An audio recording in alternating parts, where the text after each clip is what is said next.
We hold these truths to be self-evident that all men are created equal, that they are endowed by their Creator with certain unalienable rights, that among these include life, liberty, and the pursuit of happiness. Except for the LGBT community, of course. They don't get as many rights as we do. Now, how many of you remember learning in school that that last part was included too in the second paragraph of the Declaration of Independence? Not many of you, I hope, and that's because it wasn't. As many as 39% of the population of the United States, however, have hoped that a statement along the lines of such was included in the Declaration. I am beyond disappointed that the discrimination and the stigma that LGBT citizens face is still very much alive and well in the United States. And I hope, after you hear my declaration, most of you will have a better understanding and more positive outlook to this epidemic. I stay involved in my community and participate in many events that the Delta Foundation of Pittsburgh holds. I am an active, proud member of the LGBT community, and I myself have experienced several incidences of not only discrimination, but outright bullying.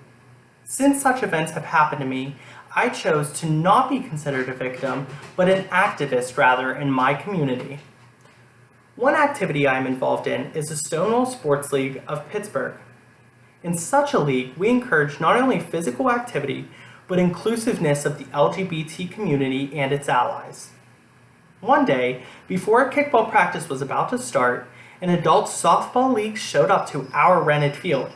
Despite us having a permit to play on the field for that allotted time, the softball players refused to vacate the field and said that we didn't have the rights to play on the field. After showing the permit and explaining that our league did in fact have the rights to play on that field, the self-acclaimed leader of the softball group said that I don't care who gave you expletives the right to play on this field, it's my field and I choose who plays on it. My friend, a straight ally, was with us, and this was the first time she witnessed this discrimination firsthand. She was shocked not only by how the softball league acted, but by how the Stonewall players were barely fazed. When she asked why we weren't surprised at this, one of the Stonewall players explained that this discrimination happens almost daily and that we had to learn to not be affected by it. But this is where the LGBT community is wrong. We are affected by it, and we should be sick of it. It made me weigh in on the possible solutions to our problem. The first solution is that we should approach the issue without the presence of religion. Geertz, a well-established author of religious and cultural works, states in one of his works entitled Religion as a Cultural System that religion is a cultural system of behaviors and practices, worldviews, sacred texts, holy places, ethics, and societal organization that relate humanity to what an anthropologist has called an order of existence. Now, nowhere in that definition states that the same religion must be accepted by all individuals. In fact, the beauty of your personal religion is that your faith in it will not be hindered based off of another person's belief. You don't have to forget about your religion in order for it to be taken out of the conversation. In fact, when you don't focus on the religion in the process of becoming more educated on an issue, the conversation becomes more inclusive and open-minded. When talking about the rights of American citizens, there is a clear separation of church and state. It is only fair that the same separation is taken into consideration when it comes to the rights of LGBT citizens, and we all have the right to be free of discrimination. Now, if you'll notice, this chart includes several graphs that show the support of the LGBT community. Now, I would like you to focus your attention on this center graph. It's attitudes by religious affiliation.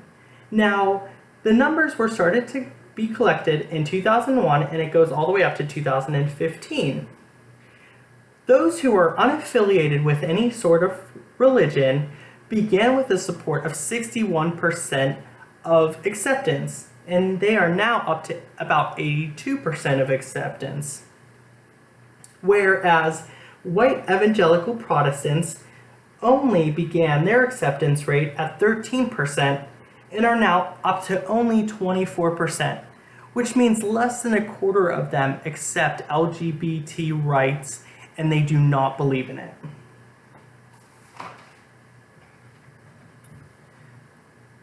Now, the next solution is that we should adopt and understand the idea that gender and sex describe two different things. Sex is the body you were born in, for example, male or female. Gender, however, is what that person identifies as. For example, a female to a male transgender can identify as a male without having male anatomy. The discrimination against the transgender community, or the T in LGBT, is some of the worst that the community witnesses. Now, if you would take a look at the PowerPoint presentation, I would like to point out some statistics. Now, this includes findings from the National Transgender Discrimination Survey that was conducted by the National Center for Transgender Equality and the National Gay and Lesbian Task Force. These below are Pennsylvania's results. Now, if you notice, 74% of the 259 respondents from Pennsylvania have reported experienced harassment or mistreatment on their job, whereas 39% of them were just not hired in the first place due to them being transgendered. Now, here are more statistics. Now, I would like to point out that 46% reported being uncomfortable seeking police assistance, which takes me back to our story about the softball league. This is why we did not want to seek police assistance, because they are not always inclusive of the LGBT community. Now, one startling statistic is near the bottom. 37% reported attempting suicide at some point in their life. That's 23 times the rate of the general population of 1.6%. Now, along the lines of accepting that gender and sex are two different things, we should adopt gender-neutral bathrooms. With the recent news headlines, I'm sure most of you, if not all, have heard about the transgender bathroom laws going into effect. By adopting gender-neutral bathrooms, it will allow the transgender community to feel more accepted, while it will allow those against the transgender community to feel like their rights and comfortability are not being taken away. Now, I just want to point out the next slide of the PowerPoint. Can you guess which one of these men were born a female? Take a look at the picture and see if you can tell which one. They were all, in fact, born female, and under North Carolina's House Bill 2, known as HB 2, all of these men would be required to use the female restrooms. This would be more unsettling than seeing them walk into a men's restroom in the first place. Now, as Attorney General Loretta Lynch said, referring to the Jim Crow laws, it was not so very long ago that states including North Carolina had other signs above restrooms, water fountains, and on public accommodations, keeping people out based on a distinction without a difference. We've moved beyond those dark days. Now, she is completely correct. We are seeing a repeat in history with this discrimination take place. Furthermore, the Justice Department said last week that the access to sex-segregated restrooms and other workplace facilities consistent with gender identity is a term, condition, or a privilege of employment.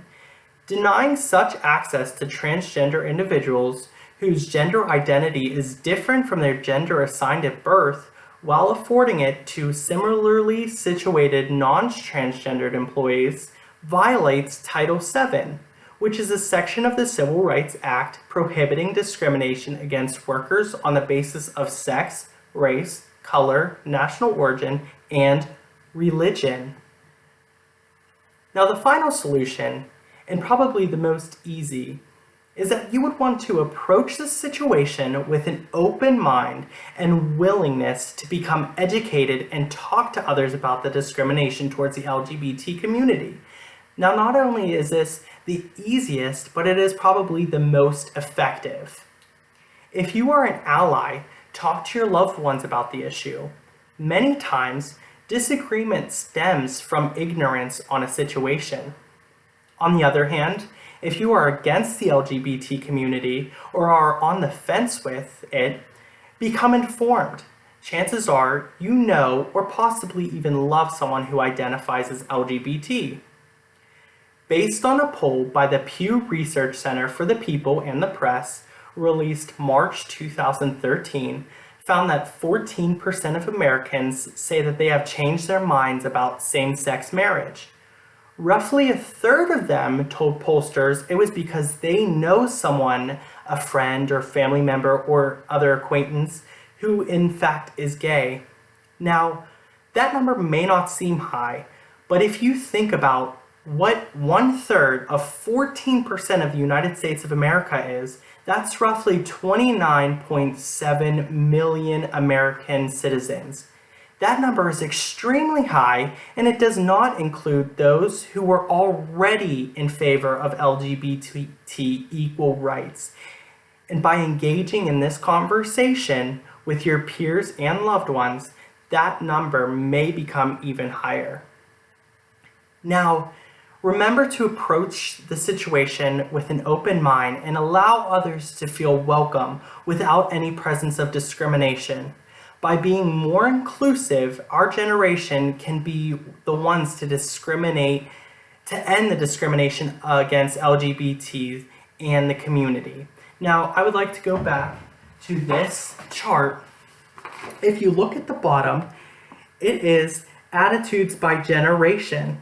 Now, you'll see the millennials, who are considered to be born between 1981 and present, they started off at only 51% of acceptance rate. Now, today, they are up to 70% of millennials accepting LGBT equal rights. We can be the generation to end LGBT discrimination.